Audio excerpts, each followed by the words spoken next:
Martínez Campos, la República finalizó. 1874 dio comienzo la restauración. Los Borbones vuelven a su trono, Cánovas el sistema ideó, basándose en el bipartidismo que recoge la Constitución.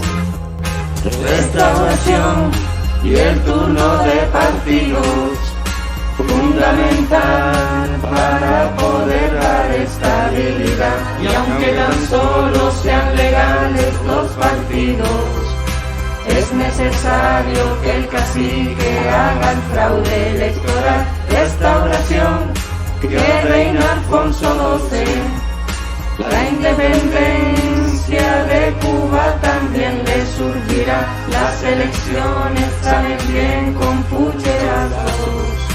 Restauración, restauración.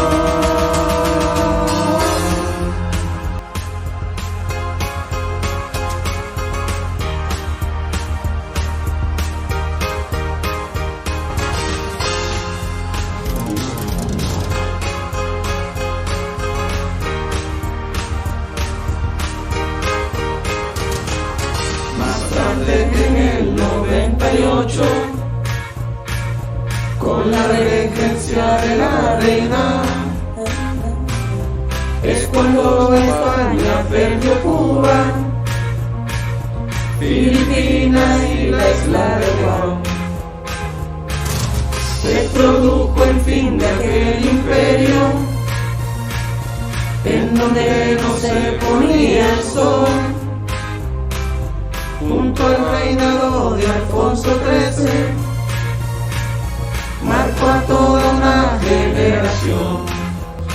Restauración cargada de problemas, regionalismo, ejército e iglesia minarán. Y aunque se sigan sucediendo presidentes, huelgas obreras y hambrunas traen estabilidad. Restauración, conflicto con Marruecos, una matanza hubo en el desastre de Anual, y el 23 llega con Primo de Rivera y terminó.